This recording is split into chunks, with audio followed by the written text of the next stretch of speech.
نبی پاک صلی اللہ علیہ وسلم فرماتے ہیں کہ قرب قیامت تب تک نہیں آئے گا جب تک اونچی اونچی عمارتیں نہ بن جائیں، کعبے میں پہاڑیوں سے اونچی اونچی عمارتیں نہ بن جائیں، اور اتنی اونچی کہ ان کا سایہ کعبے پر پڑے۔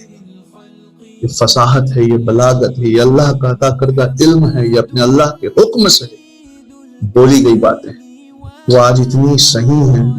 پہاڑ کی اونچائیاں اتنی اونچی نہیں ہیں جتنی اونچی وہاں بلڈنگز ہیں، اور ان بلڈنگز کا سایہ دن کے ایک بڑے حصے کعبے پر پڑتا ہے۔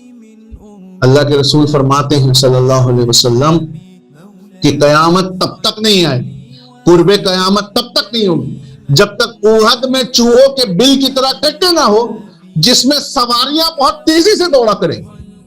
آج پورے احد پہاڑ کو کھود کے رکھ دیا گیا، اس میں اس طرح کے چوہوں کے بل کی طرح کی سرنگیں بنا دی گئی، حاجیوں کے لیے تھوڑا آسان ہو جائے یہ بات کے چلتے، لیکن پروفیسی وہی ہے۔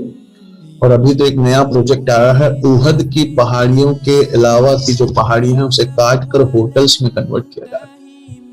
یہ الفاظ ہیں حدیثوں کے کہ ایسی عمارتیں ہوں گی جو پہاڑ سے اونچی ہوں گی، جن کا سایہ کعبے پہ پڑتا ہوگا، پہاڑ میں چوہوں کے بل کی طرح ٹنلز ہوں گی جن میں سے سواریاں بہت تیزی کے ساتھ گزرا کریں گی۔ آج ہم اپنی آنکھوں سے دیکھ کر مسکراتے ہیں، اور ہمیں رونا چاہیے، ہمیں سوچنا چاہیے کہ دنیا کے سب سے بڑے ٹیچر کے ہم سٹوڈنٹ ہیں، لیکن ہم نے ان کو اس طرح سے پڑھنا چھوڑ دیا۔ کیا ہمیں ہمارے اسلام نے یہ نہیں کہا کہ دنیا میں بھی بہترین پڑھائی کرو، دین میں بھی بہترین پڑھائی کرو، دل کو بھی زندہ رکھو، دماغ کو بھی زندہ رکھو؟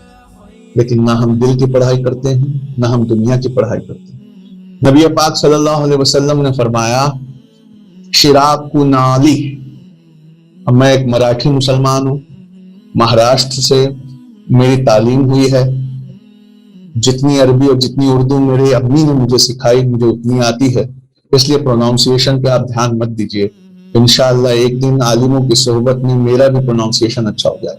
لیکن آپ جس بھی عالم سے پوچھیں گے شراک النالہ، یہ دو انگلیوں کو کہتے ہیں، ایک انگوٹھے اور انگلی کے بیچ کے درمیان کے حصے کو کسی عربک گرامر والے سے آپ پوچھنا۔ اب آپ حدیث کے الفاظ سنیے، نبی پاک صلی اللہ علیہ وسلم فرماتے ہیں کہ پیپل would talk between شراک النالی، وہ ان دو انگلیوں کے درمیان بات کیا کریں گے۔ Can we see شراک النالی، یہ جو ورڈ ہے جو اس سائن کے بارے میں آیا، this is a universal sign of telephone in the entire world۔ ساری دنیا میں آج ایک دوسرے کو دور سے یہ دکھانے کا کہ مجھے فون کرنا، یہی سائن۔ اللہ کے رسول فرماتے ہیں کہ شراک النال، اس کے بیچ میں وہ بات کریں گے، تب تک قرب قیامت نہیں آئے گی۔ آج ہمارا جو فون ہے اور یہ جو دو انگلیاں ہیں، they are the universal signs of the telephone۔ نبی پاک فرماتے ہیں، مسند امام احمد کی یہ حدیث ہے، a man will leave his home، وہ اپنے گھر سے باہر نکلے گا، and his thigh or hip will tell him، اللہ اکبر اللہ اکبر لا الہ الا اللہ، his thigh، اس کی جانگ کا حصہ، گھٹنے اور کمر کے بیچ میں his thigh اور his hip، یا اس کے hip کا حصہ will tell him what is happening back at his home۔ آپ اپنے موبائل کو کبھی دیکھیے گا، جب آپ مارکیٹ میں نکلتے ہیں آپ اسے کہاں رکھتے ہیں؟ آپ اسے اپنی تھائیز پہ رکھتے ہیں یا اپنے پیچھے والے پاکٹ میں رکھا تو ہپ میں رکھتے ہیں؟ اور یہ موبائل ہمیں بتا دیتا ہے صاف صاف جو ہمارے پیچھے گھر پر ہوا۔ When a man will go away from the home, a device that he will keep on the thighs or the hip will tell him what has happened behind him، اس کے پیچھے گھر پر کیا ہوا۔ آج ہم سب اپنے موبائل کے ذریعے یہ پتا کرتے ہیں کہ گھر پر کیا ہوا۔ اللہ کے رسول مسند امام احمد کی ایک اور حدیث ہے، humans will communicate with the objects، لوگ ڈیوائسز سے اور آبجیکٹ سے بات کریں گے۔ ایک حدیث اور سناتا ہوں بہت اچھی، قیامت تب تک نہیں آ سکتی جب تک تم گھوڑے کی لگام اور اونٹ کی رسی سے بات نہ کرنے لگو۔ قیامت تب تک نہیں آئے گی جب تک تم گھوڑے کی لگام اور اونٹ کی رسی سے بات نہ کرنے لگو۔ میں سوچ رہا تھا کہ یہ حدیث آج کہاں ہے بھائی؟ آج تو نہیں ہے، شاید ایک دن ایسی لگام بنے گی، شاید ایک دن ایسی رسی بنے گی جس سے ہم بات کرتے ہوں گے. لیکن پھر ایک دن میں اوبر میں بیٹھا تھا تو یہ حدیث کھلی, اللہ کے حکم سے مجھ پہ کھلی. گوگل اس سے بات کر رہا تھا کہ in 300 meters turn left, in 400 meters apply the brake, you have arrived at your destination, take left from the next square. جیسے وہ بات کرتا ویسے ویسے ڈرائیور گھوڑے کی لگام یعنی ایکسیلریٹر کو دباتا یا بریک اونٹ کی رسی پہ پیر رکھتا.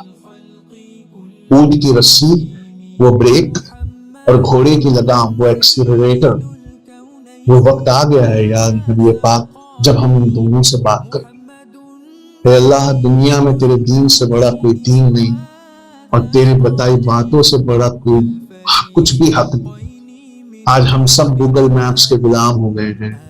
آج ہم سب جو ہیں وہ بات کر رہے ہیں, لیکن ٹیسلا نے ایک ٹیکنالوجی اپڈیٹ دے دوں تاکہ آپ پڑھا سکے اپنے بچوں کو. ٹیسلا نے اسے دوسرے لیول پہ لے کے چلے گئے اور وہاں پر صرف گاڑی میں ڈیسٹینیشن ڈال کے سو جانا ہے, گاڑی اپنے آپ چل رہی ہے. اور یہ کاریں وہی دکھ رہی ہیں, ایسا نہیں ہے 4 سال بعد آئیں گی, 5 سال بعد. آپ ابھی جا کر گوگل کر کے ان کاروں کو خرید سکتے ہیں. سیلف ڈرائیونگ کارز ہیں, آپ آرام سے سو جاؤ. آپ کی نیند کتنی گہری ہوئی, آپ کو بھوک لگی ہے کہ نہیں لگی ہے, ہر چیز ڈیوائس آپ سے بات کرے گا. وہ وقت آ گیا جب مسند امام احمد کی یہ حدیث صحیح ہو گئی کہ time will come when the people will talk with devices. نبی پاک نے فرمایا کہ قرب قیامت تب تک نہیں آئے گی جب تک عرب کے صحرا میں تم باغ اور باغیچے نہ دیکھے. عرب کے صحرا کے بیچ میں جب تک تم ہریالی نہ دیکھے.